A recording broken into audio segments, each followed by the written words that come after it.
All right, all right, all right. So we back in the building. We back in the building. As you know, I'm Juice Warner. This is Old York Gritty. Gotta throw up that grand strange. We throwing you up inside there. That's my other page.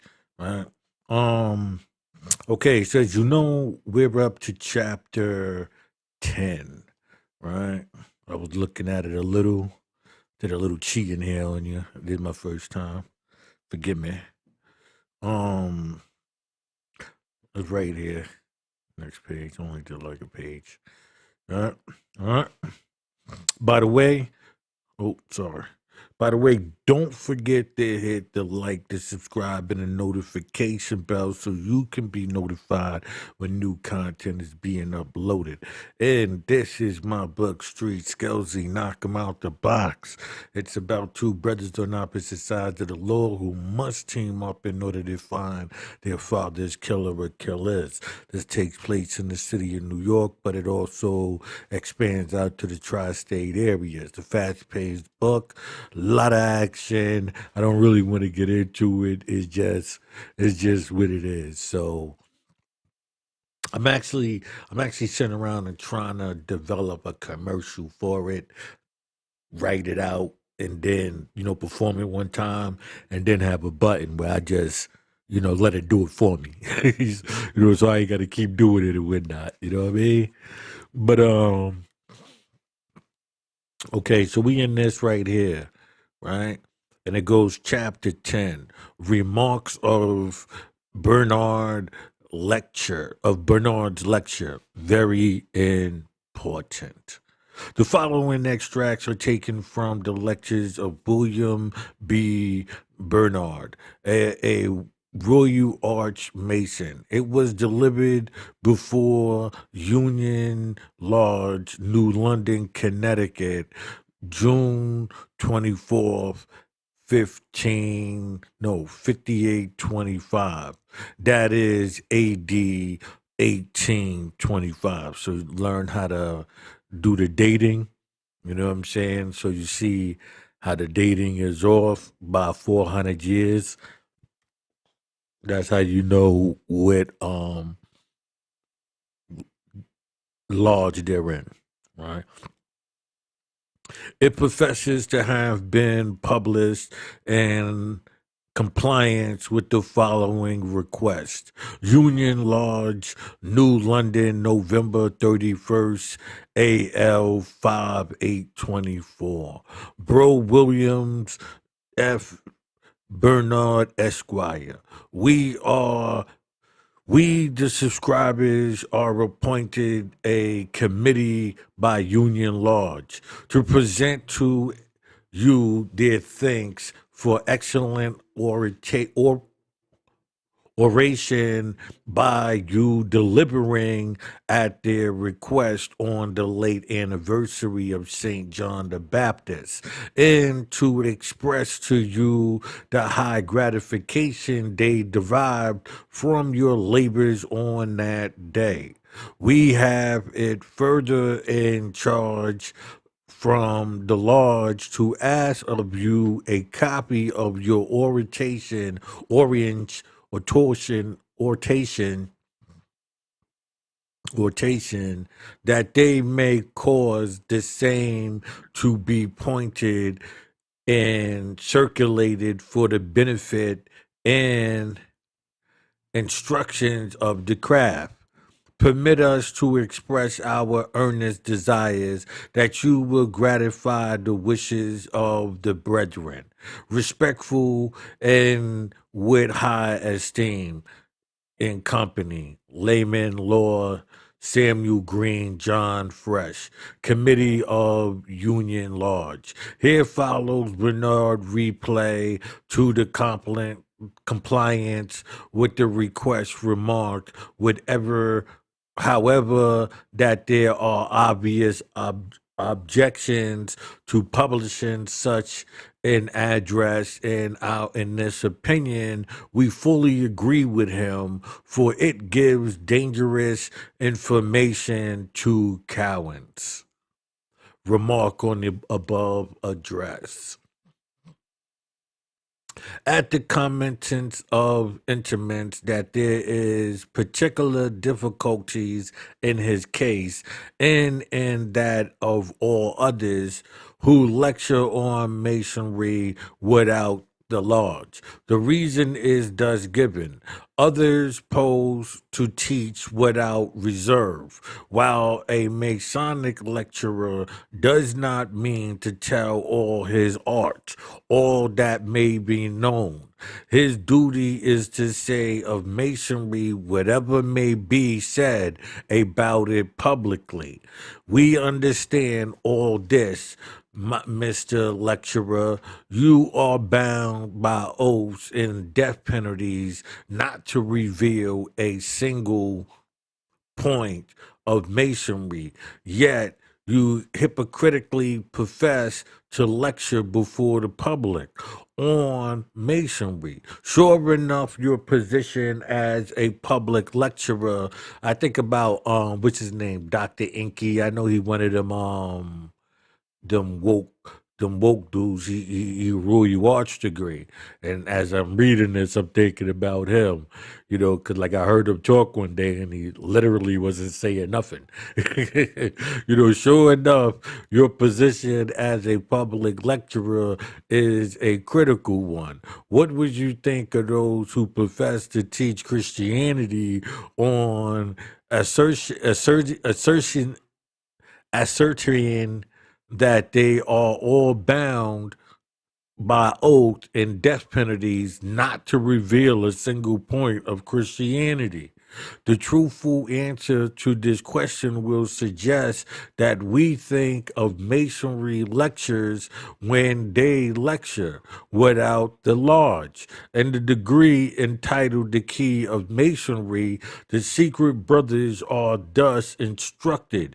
The third, or St. John the Baptist, teaches you to preach marvelous of this order, which is as much as to say you are to make secret missions among men. Thus, the Masonic lecturer without the lodge. It's to say marvelous things about the goodness of Freemasonry, but he must not utter a syllable that would indicate what Freemasonry really is. Mesmerism. It's like we think of a magic trick, and the trick is how to confuse the brain. And so you have these people that work together. So that's what they won't let you reveal, indicate masonry really is, right? That's like a magic trick, Say you do magic, you're not allowed, you're sworn, you're supposed to be sworn to secrecy and not reveal. So this is a magic trick with a deadly sword over your head. Some tell us that the iniquities of masonry is on occasion like this, they insist upon it with the zeal that implies the point to be essential. Thus, they say that Enoch was a Mason, that Noah was a Mason, that Moses was a Mason, and that Solomon was a Mason. They also say Adam was a Mason, right? Some insist upon as a matter of faith, absurdly independable. Whether these things are so is of no importance whatsoever.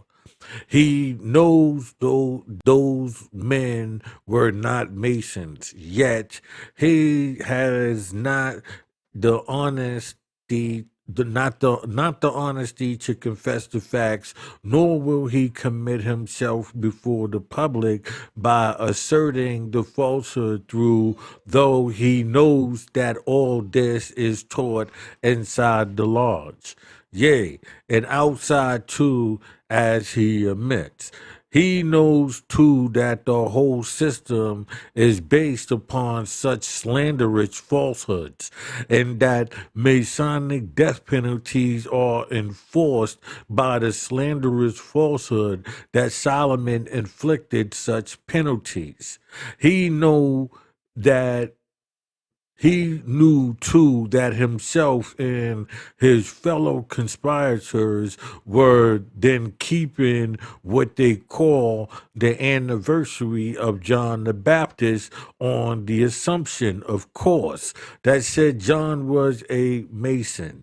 Yet, in the face of all this, he says whether those things are so is of no importance whatsoever, whatever. Yet we are threatened with Masonic vengeance if we do not accept the whole true and honorable, that the more intelligent Mason will never commit themselves by asserting or attempting to defend such a palatable falsehood is to me unmistakable evidence of their true character. What is Masonry now? It is extensive. It is very extensive, right? It is comprised Christianity, Jews, Turks, Greeks, Arabians, and others. Yet, such is the nature of Masonry that all these different government languages, religions form no impetent to its progress, and it may become universal, notwithstanding them all of all lodges are one. So,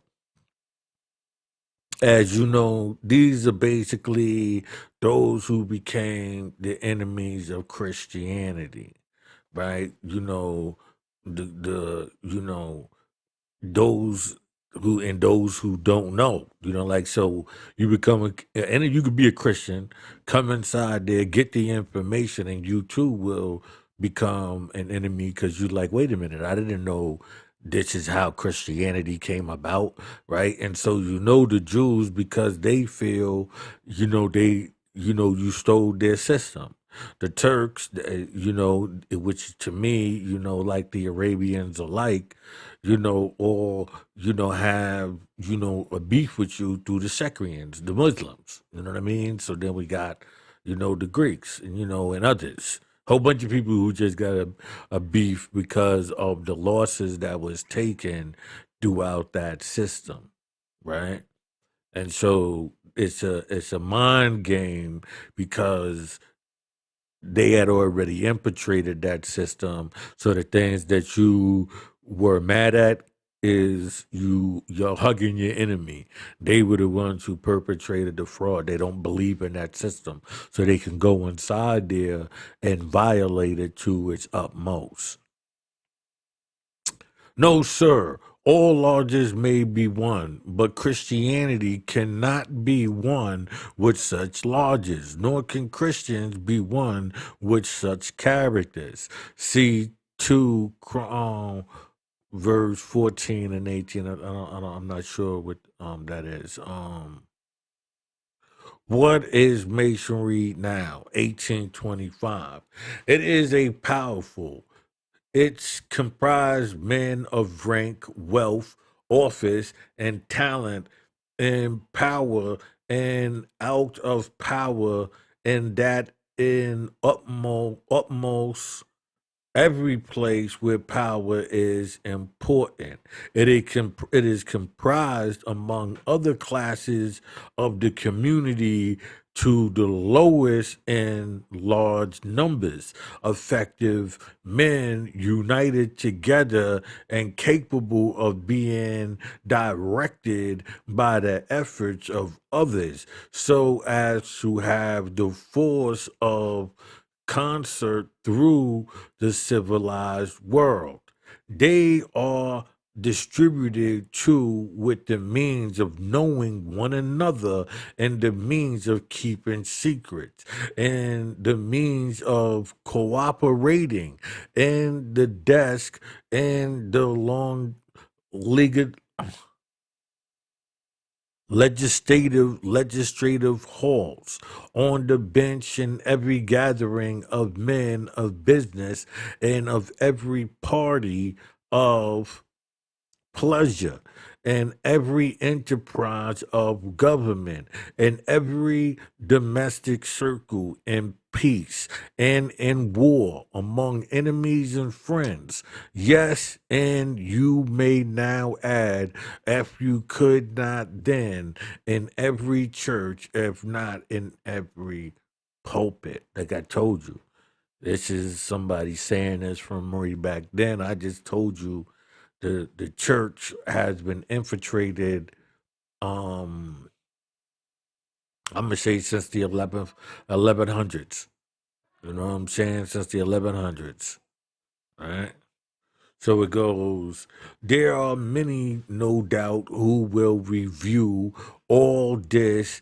Oh, and another thing I wanted to point out is how they telling you this power trickles down. So do not be fooled in thinking that, the regular man is not involved in this, because it's a trickle down where your power is based on how many you have within that smaller circle, right? So we go, I'm not gonna read it again. So we come here. Um there are many, no doubt, who will review all this as empty boasting, or if it ever was true, that such a state of things passed away with Morgan's times. But such are serious mistakes. The boast is as confident as extensive now as ever was. And here it is the 1800s, and we in the 2000s, and I'm agreeing with him, right? And more so, and you see when he talks about the Christian, I explained that that's just another system. So I'm not even under that system to agree with him on that side. I'm agreeing with him with what he's revealing about the Mason. You know what I'm saying? I agree with it totality as so far, right? Now, a few days since, one of my members told me that he heard a Methodist preacher boast that 100,000 knights armed to the teeth were ready for action, almost at a moment's notice. Another preacher said 300,000. Let it be observed, too, that the boasting rests principality upon the fact that the secret conspirators occupy almost every place where power is important. So, as I told you, it's a trickle down effect. So, somebody could be under one system, one of the Masonic systems, and they can, Dr. Malachi York, Farrakhan, Noble Drew Ali, these people in this Masonic system, and you can see how many people are under that, and you could see how other people, pardon me, amassed a sense of power, and so they broke off, and that could lead to wars, and sometimes, and other times, depending, it could be a peaceful thing, but at the end of the day, everybody is in a land grab for your mind, and they're under a system that sponsors it, because in reality, they are working for one system. They just don't know it, right? And so this is what I'm promoting that he's not necessarily saying. A member of Masons cannot raise Masons to such positions. No, they are elevated to such offices both in church and in state by those who are not Masons.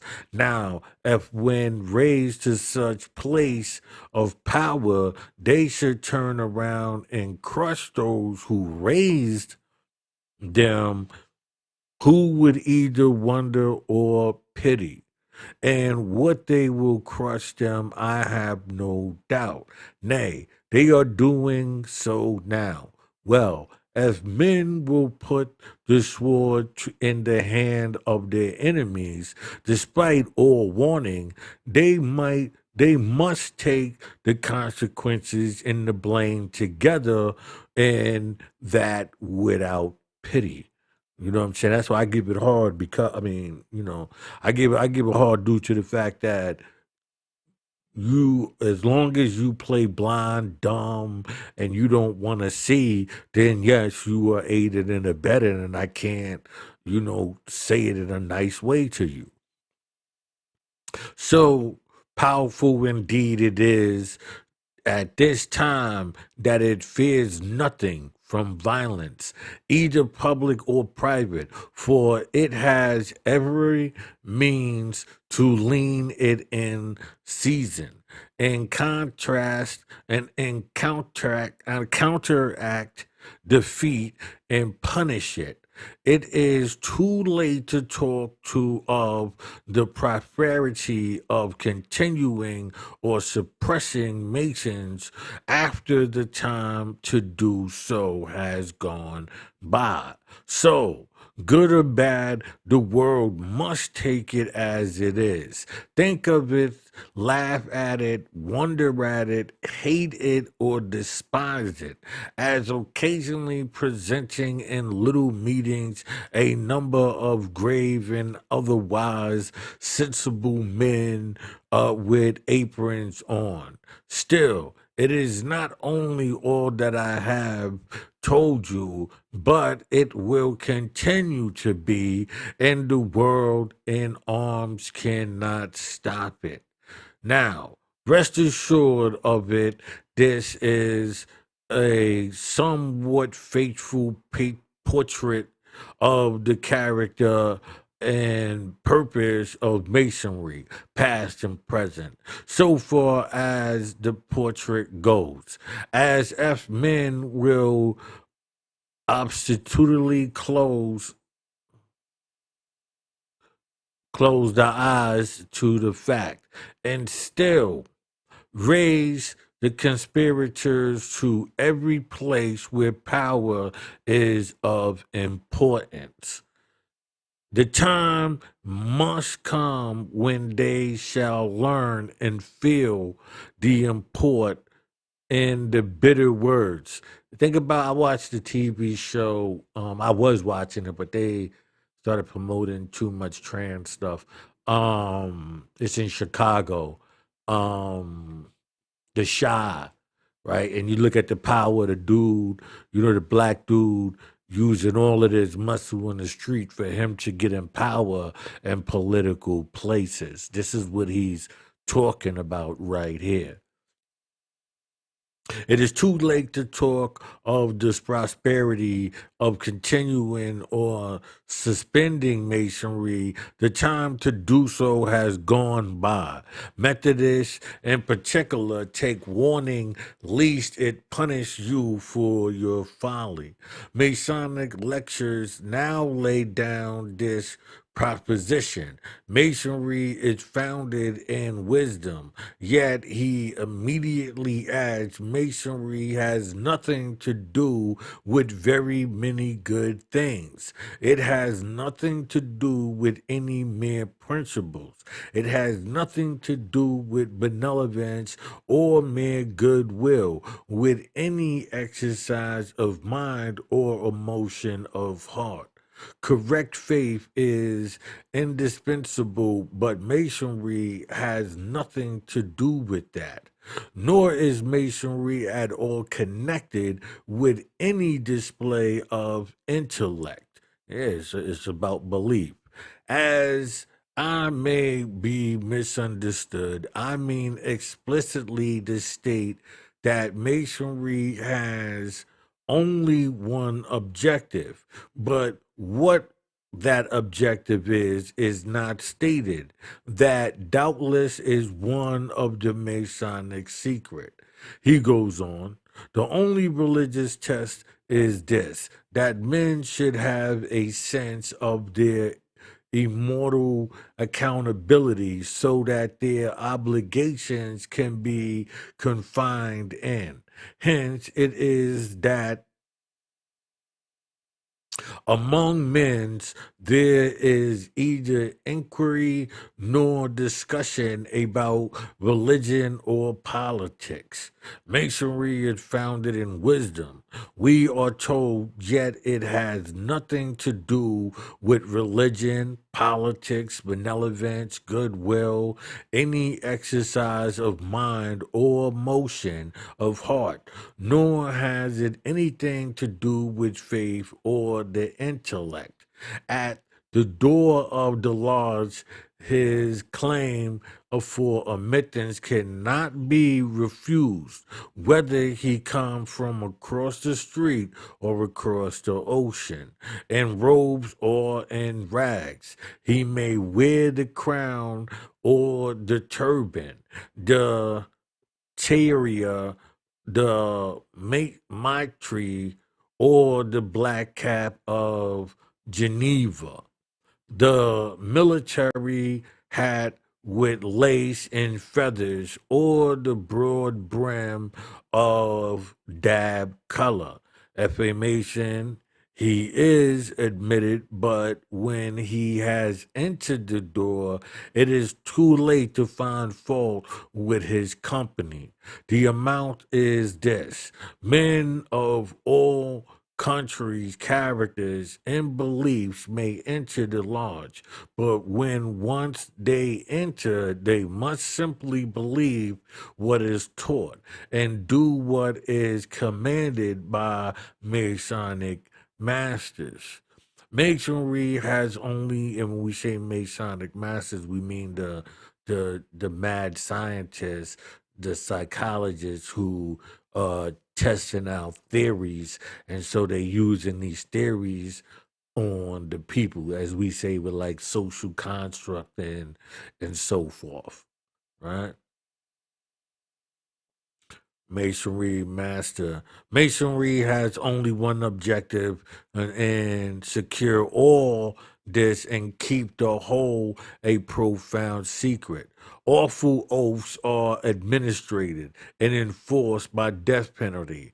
Hence, when outside of the lodge you may profess what you please, provided your Masonic obligations are strictly kept. So you can say what you want, right? Which, as long as in it you give the universal promotion.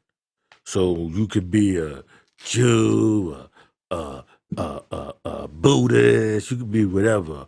But when it needs for you to co-sign XYZ and say, hey, and sway the people, you got to do what you got to do, right? Because that's how you are also put in the power as well, because they co-signed you all the way up to the top. I do not pause to notice the parable constructed, which are both implied and expressed in the above Masonic statements. Anyone can see that where principles and faith together with the state of the intellect and that of the heart and utter disregard moral goodness is simply impossible. Hence, in such case, there can be no wisdom. The lecture adds, true enough, the means derived for the attainment of this end are securely the language and the government of the lodge. But the mystic language is a part of the secrecy. It's the art of Babel, right? I already got into that. And as the government, see, and I told you it's the government who is one government, silently taking over another government, right? And so they doing it this way, and the initiates, you know, had to put on a different ring from the back. They're married to the game, right? Obedience, secrecy, and as the government. That is simply obedience or death. Hence, the lecture says the word of masonry is not I will believe this and disbelieve that, but it is I will do this and I will not do right or wrong. I and observe to obey masonry is to set a defiance both the law of God and those of your country. Secrecy being the one thing needful, it is yet dwelt upon. Thus, secrecy is wisely adapted to begin and continue masonry because it is necessary. If the Lord should work in public, who in a short time would be as members? Sure enough, as it should perform its disregarding foolery, it idolatrous worship, and it's worse than heathenish ceremonies before the public who would belong to it, who would submit to be stripped, blindfolded, halted, and led about like a wild beast before the public. F. The Lord should display its rope, its swords, its coffin, its human skulls, and leg bones before the public who would belong to it, as if it should publicly utter the horrid oath and commit its horrid murders who would belong to it. For observe, all these things belong to the work of the Lords. Hence, this question is very significant one. If the Lord should work in public, who would belong to it?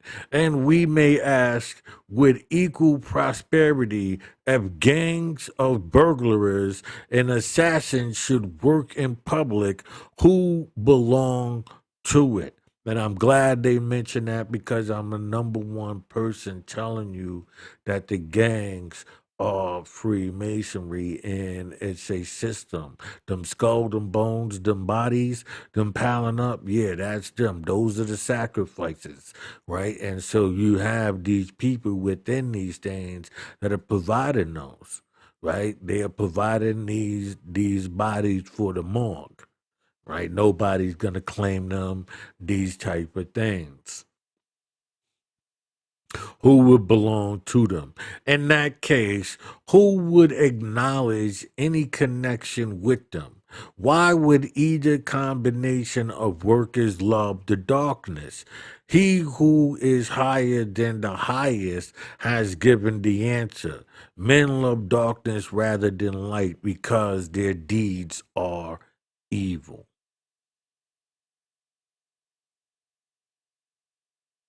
The Sephatine lectures now attempts to prove that Masonic signs are much superior to any language and intimate that they were substituted therefore when the tongue of the Babel builders were confounded. Indeed, he says so in these words, but one is substituted which will never be confounded, so long as it confines to the legitimate object of the craft. Several texts and scriptures are quoted to prove that Masonic signs are much superior to the use of the tongue. That means, you place into a hypnotic spell just off of these suggestions, right? But really it's the tongue. One of the texts quote that James, but the tongue can no man tame. It is an utterly evil. Hence, it would seem Masonry poses to do away with it. and substitute signs for its use.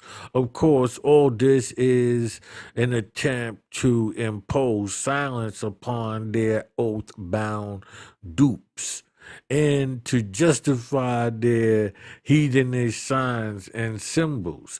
But the fact is, Masons are so far from taming their unruly tongue that of all oaths, theirs are probably the most slanderous and blasphemous. Yet this lecture has the effortry to say that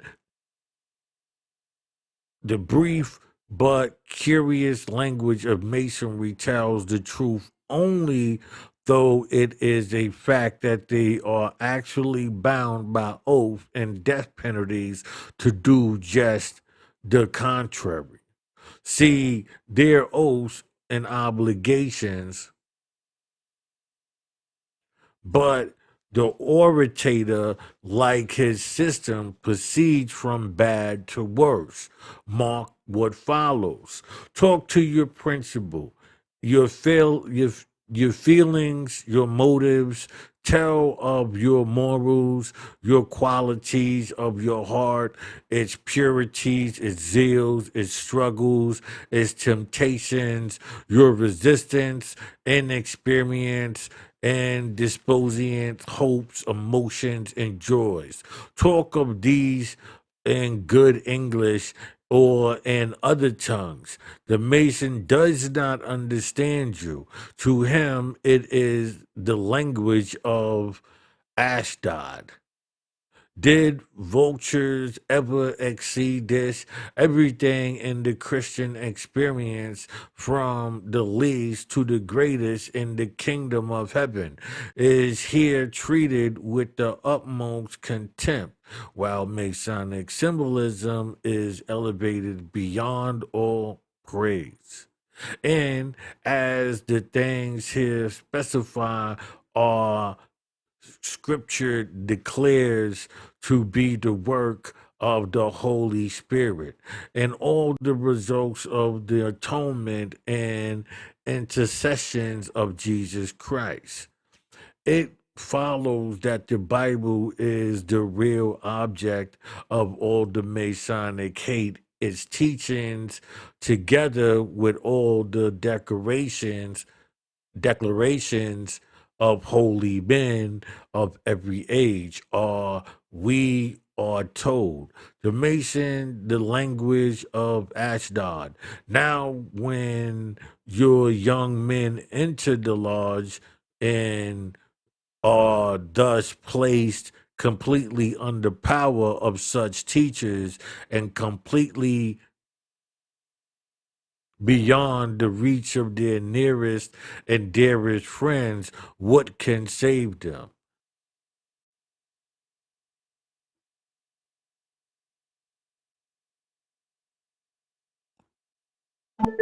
Ashdod,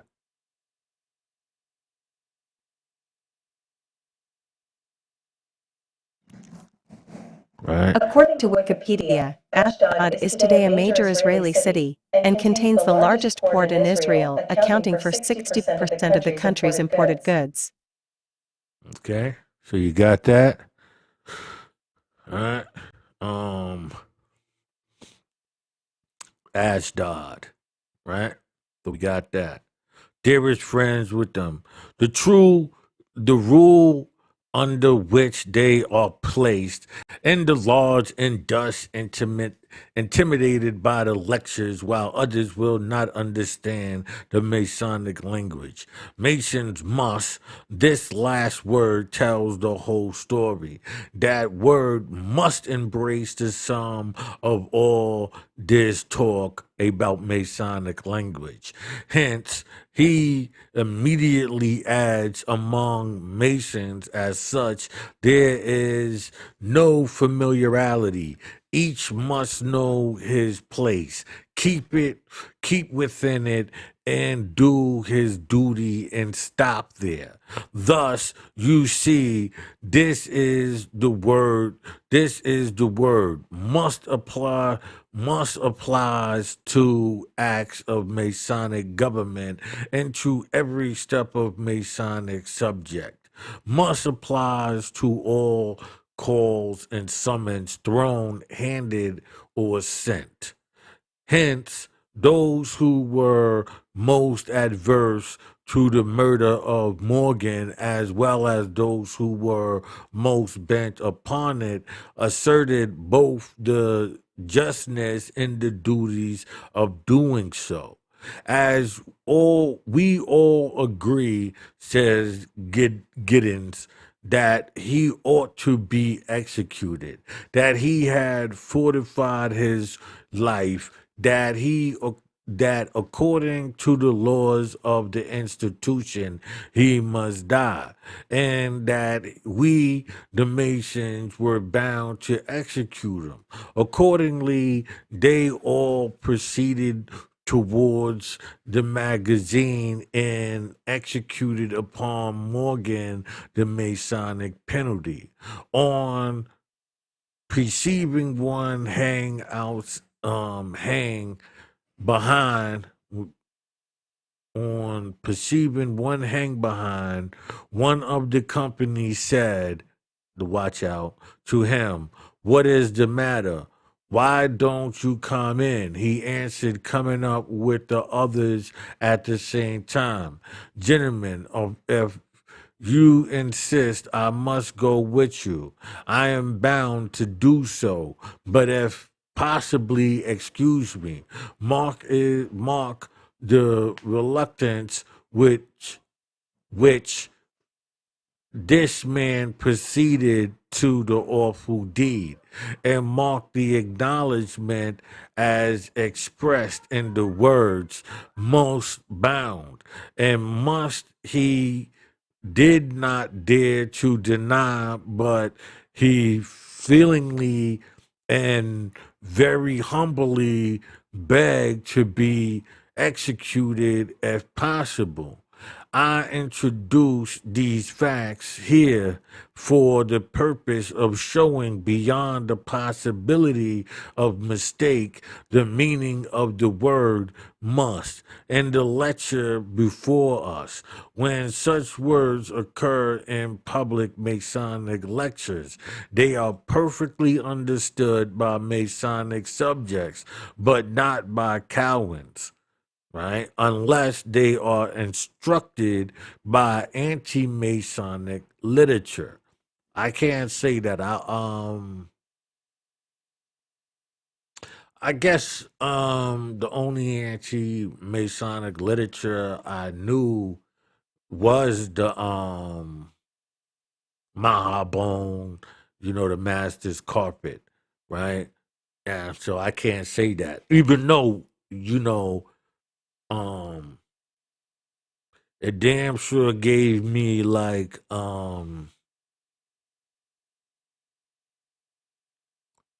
60% broader understanding. So when I see these books right here, it lets me know whether or not where they stand at, because of the investigation I did within that one book. That one book was very powerful, right? This book is powerful if you let it be, but I just do a very on the other one. You know what I'm saying? Once you read that, all of these books become understood, right? Those for those are not who was not keen. Like I was just born keen, I guess, with an insight of questioning, maybe, through the hardships of life or whatever. It put me in a questionable of what you trying to sell me. Like, what's the hustle?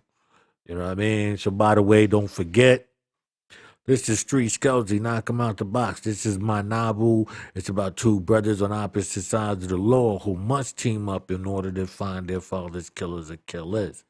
right? Pernell Purple was a prominent businessman in the street from the city of Harlem, right? He had well-established businesses, one of them being a car shop. On his way home from one of them, he wound up getting killed. No one understands why. He was just left on the side of the road. Pennell has two sons. Now, these two sons are on opposite sides of the law. One happened to be a police detective, right? Undercover detective from New York City. So, along with his partner, they team up in order to try to get to the killers before his brother inflicts his justice on the streets. You know, it's a good read, fast pace, over 400 pages, as you can see, right? You see, on the side there, you see the words, so you know it's real, not no shortcuts. This is all, took time, check it out. All right, okay, so let's get into the next, where we at? Beyond the possibility of mistakes and meaning for the word, all right? Bust and lectures before us when such words occur in public Masonic lectures. They are perfectly understood by Masonic subjects, but not by Cowans unless they are instructed by anti Masonic literature. And when they are thus instructed, they will not be troubled by such literature, such as the above. Hence, in this way, we may stop the mouths of Masonic literatures as effectively as they stop the mouth of their subjects, only instructing the people.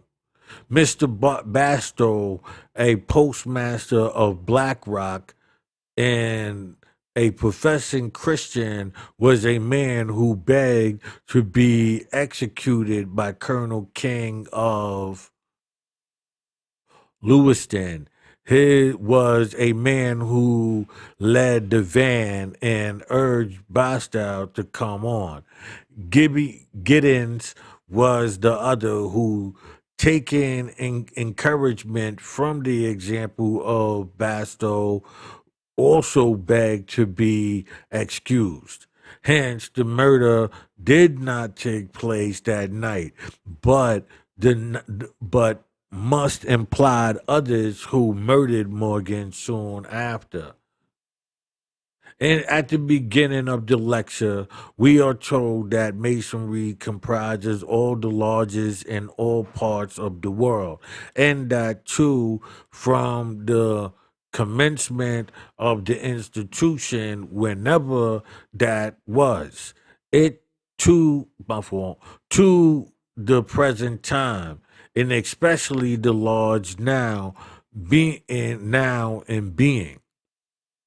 Now, at the advanced point, when speaking of the government of Masonry, he says, this government is uniformed in all lodges and so perfect that the Mason expelled from one lodge, however secluded, might set out on his travels through the world and would find himself excluded from every other lodge. He might knock, but the door would be shut.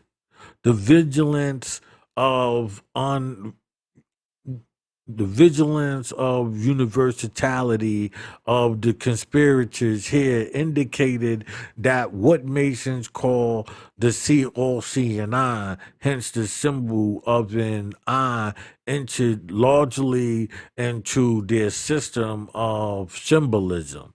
And this idea also they obtained from the Roman Catholics over the entrance of those churches. The symbol of an eye is occasionally painted. An instance of this may be seen over the entrance of the Roman Catholic Church in Marine City, Michigan. It is painted on a triangle shield, and the triangle also enters largely into the Masonic symbolism. In fact, all systems of adultery and fraud are similar and conducted similarly. And short, deceptive source of secrecy cannot possibly belong to a good system. A good man will not obstropiciously proclaim his good deeds, neither will he bind himself by oath and penalties to keep them secret. The oneness of those who work good and also of those who work evil is thus forcibly and unmistakably expressed by our blessed Lord. For everyone that does evil hath the light, neither cometh to light, lest his deeds should be reproved. But he that does trust cometh to the light, that his deeds may be made manifest, that they are wrought in God. In God. This fixes a brand upon all systems of secretism that no art can remove. But when the lecture tells us that an expelled Mason cannot enter any Masonic lodge under heaven, he only hints at the truth in the case. The reference is more especially to one who violates his Masonic obligations, and the course persuaded his regard as such is thus expressed in the obligation of the Trish illusionist knights. You further swear that should you know another to violate any part of the obligation, you will use your most dedicated endeavors by the blessings of God to bring such person to the strictest and most condoned punishment agreeable to the rules and usage of the ancient fraternity, and this by pointing him out to the world as an unworthy vagabond, by opposed his interests, and disregarding his business by transferring his character after him wherever he may go, and by exposing him to the contempt of the whole fraternity and the world, but of our illustrious order more especially during his whole natural life. It is evident that the above is the threat hinted at by the lecturer, for he could not in a public lecture give a plain statement of any part of Masonry proper as he stated at the outstart, nor let it be supposed that the rules of usage of our ancient fraternity our binding are binding on the knights alone.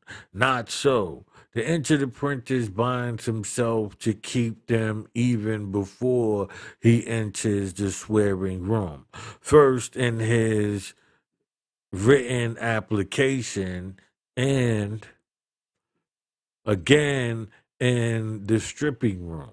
Indeed, the language there used is still more comprehensive. All the ancient established usage and customs of the fraternity, such are the obligations of all who enter the lodge, whether appearance or knight, pagan or Christian. Observe, too, as it is asserted that as Masonic lodges, the laws are one all over the world. Professing Christians who enter the lodge are not only bound up with infidels and pagans, but are bound by oath and death penalties to obey the Masonic calls and mandates of all such. Just think of ministers and other professing Christians being thus bound. The thought is awful, but it is true. Deny it who can. The lecturer now proceeds to answer objections against Masonry, and thus is where we at? The lecture now proceeds to answer the objections against Masonry. It is objected and admitted that it is not a Christian institution. This objection is thus met. If it be as old as Solomon, it cannot be so, as it takes in Jews and Mohammedans. It cannot be so. Thus, it is asserted that Masonry neither is nor can be a Christian institution. Thus, is truthfully enough, and the second reason assigned is a good one, but the first is not. Soon after, he says there is not that Mason in there is not that Mason in the world, but should immediately disavow that his Mason was his religion. How so? Seeing its claims to raise its members to the Grand Lodge above, but it is folly to look for consistency or truthfulness in Masonic literature. Descriptions, falsehood, and contradictions are everywhere apparent in Masonry. It is claimed that Masonry is from God, is from the Bible, is, in short, everything that is good. And yet, we are told that every Mason should indignantly disavow that Masonry is his religion. Masonic obligations are paramount to all others. The lodge is put before the church. If either must be given, we are told the church will be given up. If, if either must be given up, we are told the church will be given up.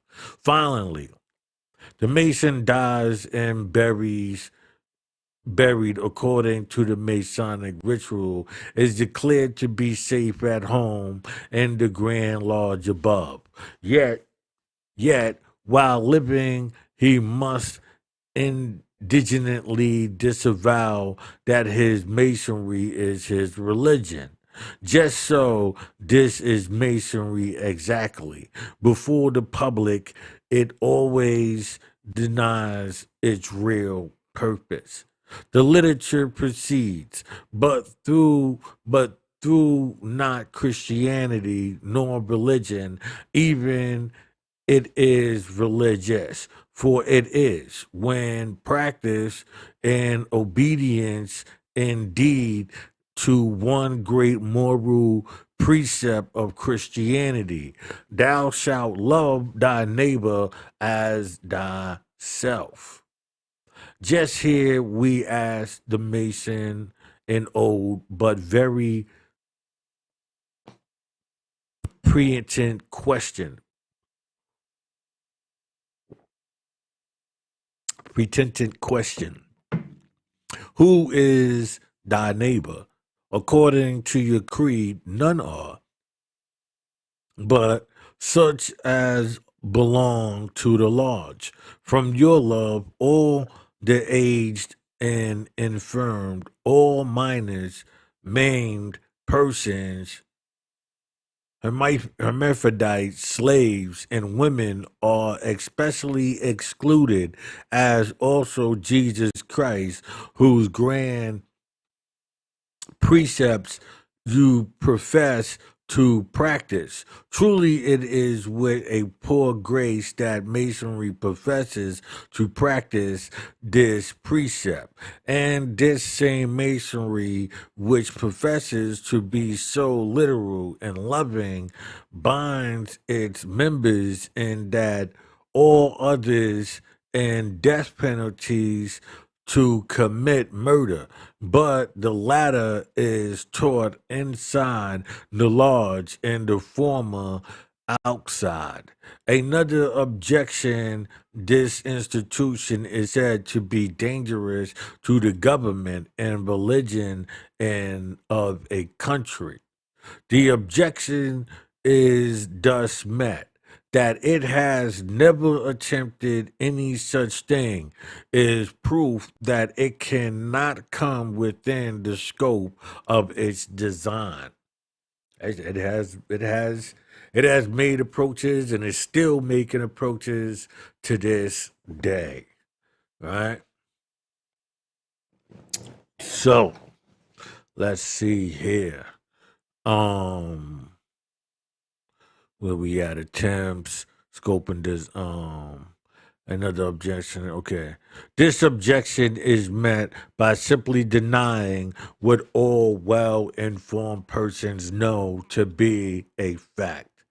He adds, there's further security in point of fact that such great men are often members are enabled to know how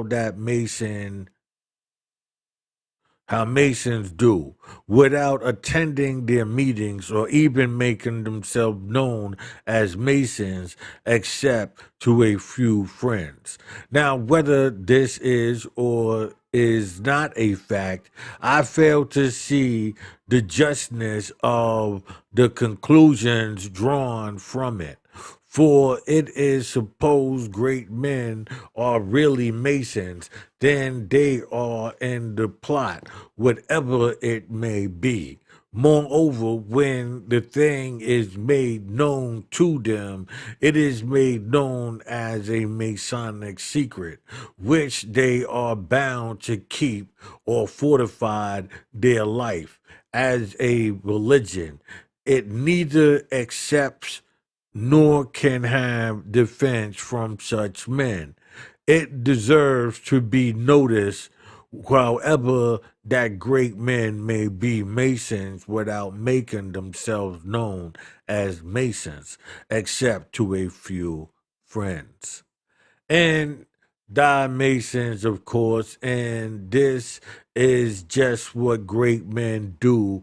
Hence, the difficulties of finding out whether great men are Masons. We have shown elsewhere that this very thing, this method, was derived by the leading conspirators in Germany and France when they adopted Masonry for the accomplishment of their revolutionary and other wicked designs. Voltaire united with himself several crowned heads, princes and princesses, and those crowned heads and princes were bound by the very same oath that bound Masons, Ku Klux, and other companies, and this to at this present day. But did that fact prevent or facilitate their revolutionary and other murderous purposes? The latter most assuredly. Did the same fact prevent or facilitate the purpose of the conspirators in planning and carrying out the late rebellion in this country? The latter most assuredly, for it For if it had been known that those great men were members of those dark and diabolical concave, honest men would not be their votes have raised them, as they did to position of trust and power.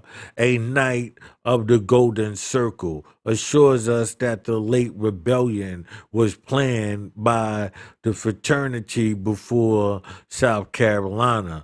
Nullification it is ordered, says he, then South Carolina. Nullification for that was the stillborn offspring of its episcopal conception. It is not without reason then that men of high position do not make themselves known as Masons, for to make the fact known would be to frustrate the very end at which they aim. Moreover, they are ashamed of what they have done, and will they may be.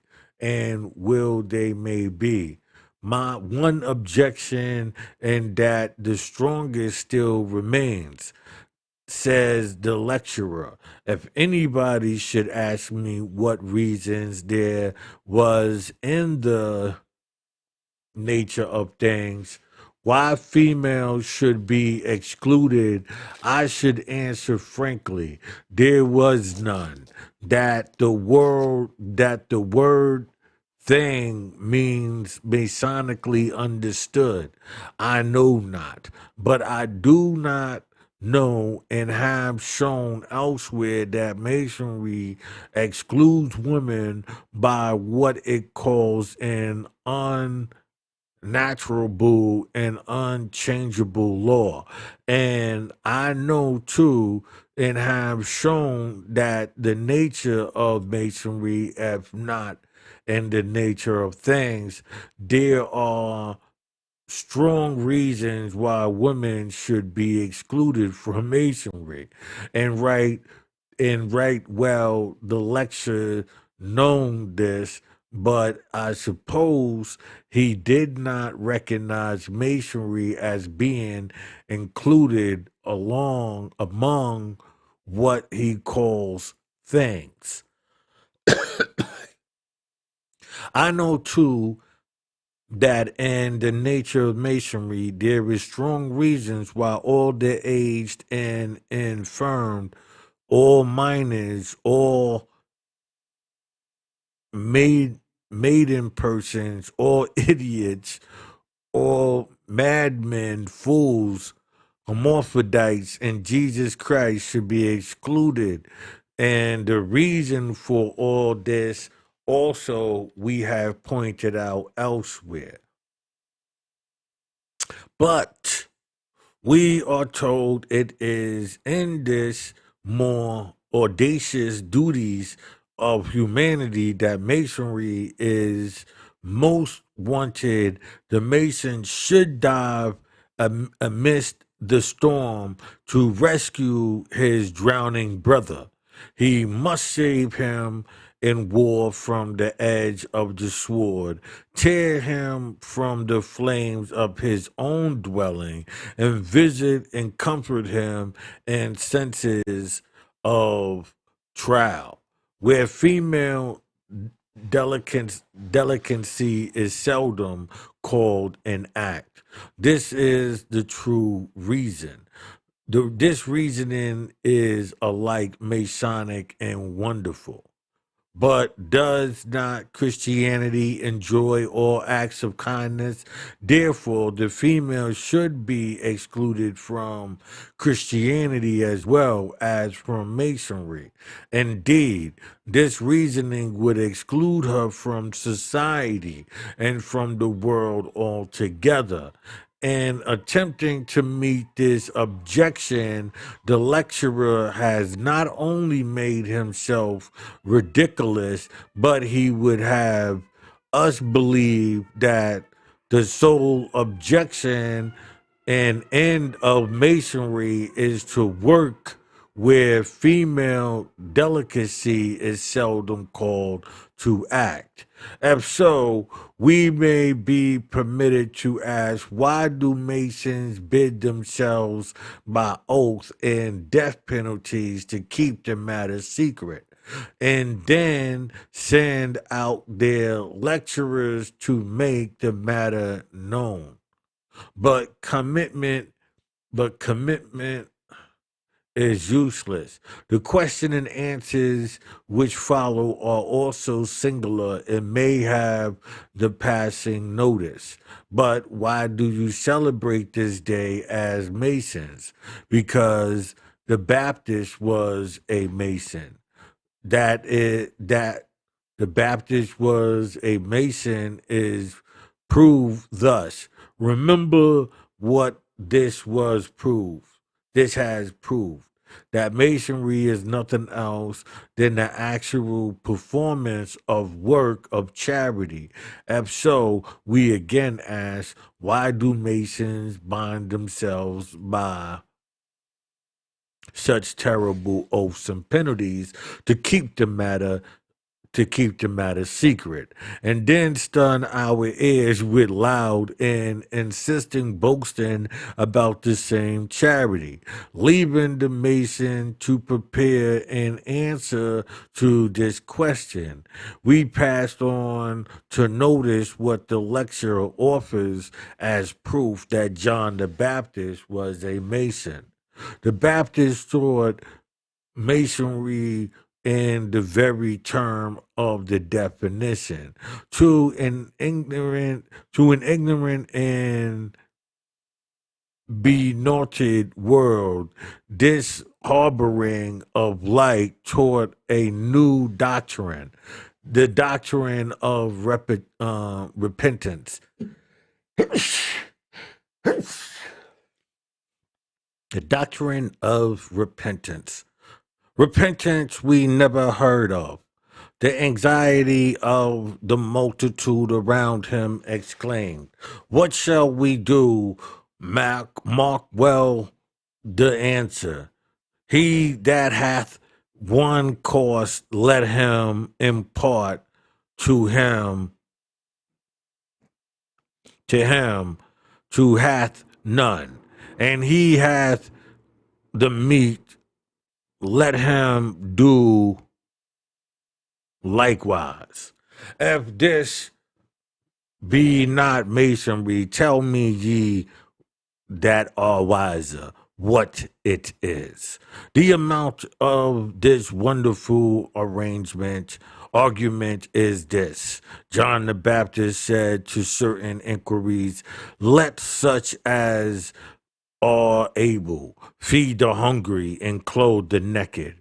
Although John the Baptist was a Mason, it follows that we, with our aprons, spades, ropes, coffins, swords, skulls, leg bones, and etc., are in direct succession from John the Baptist, and also that we have a perfect right to cut the throats of these and defend those whether they are right or wrong.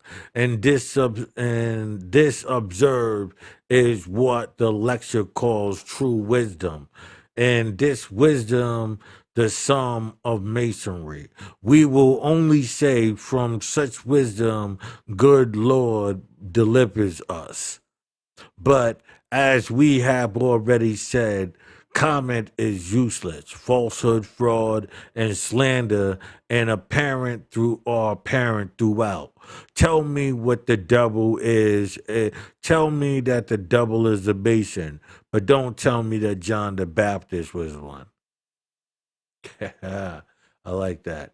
You know what I'm saying? You could tell me the devil was a Mason, because he is, but don't tell me John the Baptist was. Okay, so we're going to end that, I believe. We're about to hit up to chapter 11. So thank everybody for watching this. By the way, my name is Juice Warner. This is Old York gritty. But we bring to you the truth. I mean, we talk about everything under the sun, but you know, in order for me to really get to those subjects, I told myself I was gonna spend a X amount of time doing shows explaining my knowledge. So that way whenever I engage with people, you know, we it would be a group that would understand what I was trying to get across to the masses. You know, my following is growing slow. I'm appreciative to every last one of you. You know what I mean? Thank you. Shout outs to South. I mean, I don't know if it's South Korea, but shout outs to Korea. You know, for your input. You always been there from day one, and I appreciate you. All right. You know, like I said, don't forget. You know, the Street Scouts, they knock them out the box. That's the book. And don't forget to hit that like, that subscribe to that notification bell so you can be notified whenever new content is being uploaded. Peace. We are out of here.